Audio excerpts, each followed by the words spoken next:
Beacon Press Audio presents When Freedom is the Question, Abolition is the Answer, Reflections on Collective Liberation by Bill Ayers. This audiobook is narrated by Bill Ayers, published by Beacon Press Audio, 2024. Dedication. To the memory of Malik Alim, freedom fighter and comrade, brother and friend. Your life was short, too short, but it was a full life nonetheless. You lived it so fiercely, with such urgency, and at full attention. Your community carries on, now and always, in your reflected light. Author's Note. These essays emerged from a podcast I created in 2019 with my comrade and friend Malik Alim from the Let Us Breathe Collective and Black Lives Matter in Chicago. I learned everything from Malik as we moved steadily from a kind of makeshift backyard clubhouse production into a more grounded space in which we've engaged today's freedom fighters in reflecting on the meaning of that dynamic, elusive, and promising word, freedom. The podcast is called Under the Tree, a seminar on freedom. On our podcast, we imagine ourselves to be a small but energetic insurgent community or an underground school without walls, working to understand and engage the concept of freedom in this political moment. In an infinite and expanding universe, our knowledge is finite, and not knowing is the default for each of us. We struggle to open our eyes, to study and to learn, to interrogate the world as it is, and to work toward a world with more joy and more justice for all. We resist those who traffic in ignorance, anyone who willfully tramples on facts and data and evidence. So there are really no dumb questions. Whose interests are served, after all, when we fail to ask dumb or difficult questions, or when we are left in the dark about this fact or that particular information? For example, why is the U.S. 2023 National Defense Authorization Act a monstrous $847 billion, more than the world's next 9 defense budgets combined? That's over 65% of discretionary U.S. dollars spent on a hyper-militarized budget. Meanwhile, over 500,000 people are unhoused in the U.S. 1 in 10 adults is in significant medical debt. Almost 17% of American children live in poverty. And, with under 5% of the world's population, the U.S. cages over 20% of the world's prisoners. So, if you don't know, now you know. And keep asking. What is freedom? How do we get free? What are the freedom dreams that encourage us and drive us forward? If we're blinded to the social reality we're swimming through, who benefits? Where are we on the clock of the universe? And what does the known demand of us now?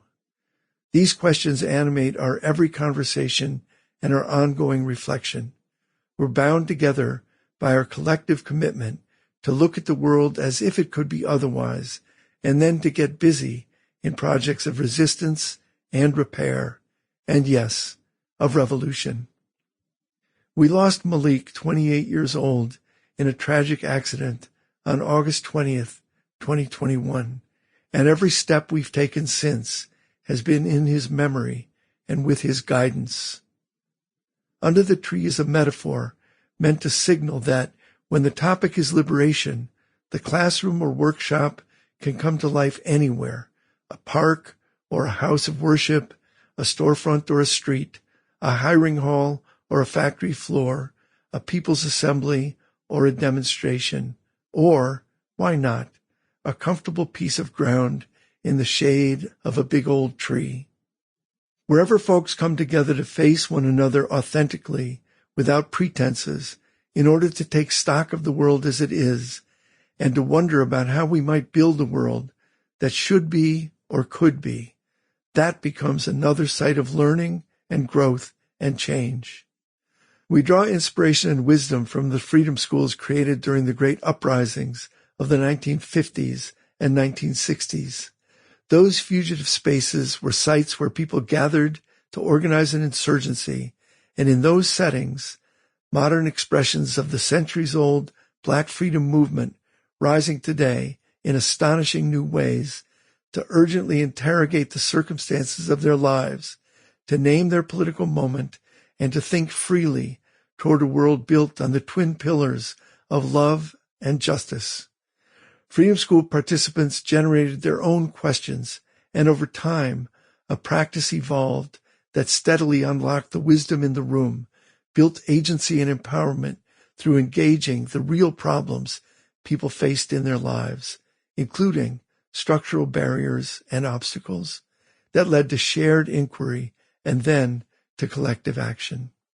Each of the 8 reflections that follow adopt a rhythm that's been a feature of my teaching for as long as I can remember, and that has become the standard frame for each episode of the podcast. I begin with a poem, which is our moment of Zen, an opportunity to close our eyes, breathe deeply, let our analytical minds click off for a moment as we get started.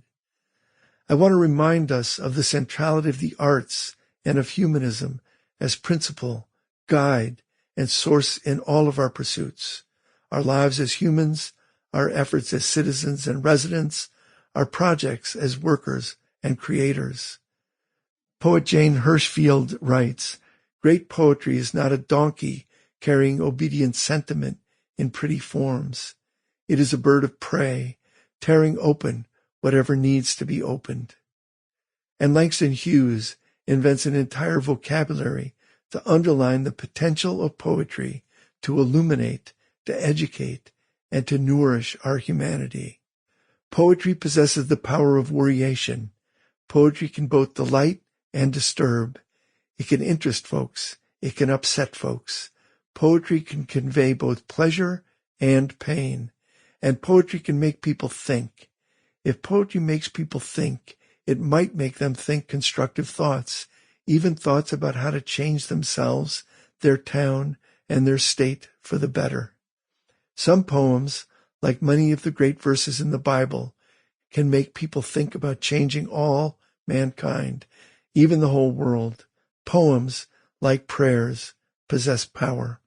The poem is followed by a writing prompt, which is a kind of provocation that asks readers to gather their thoughts in anticipation of actively engaging what's to come.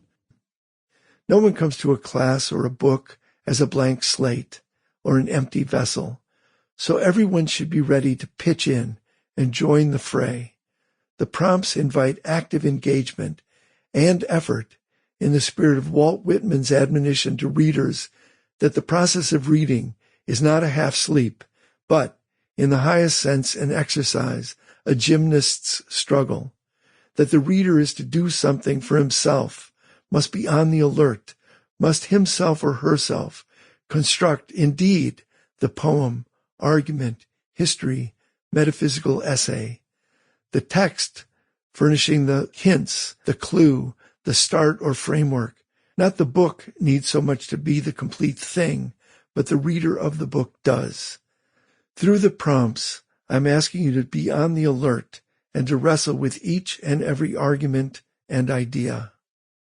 We've been honored again and again to be in conversation with artists, activists, authors, and academics in a segment we call Ah, pronounced as a sigh, who've thought deeply about the questions of freedom, engaged personally in the freedom struggles, and profoundly influenced my own thinking.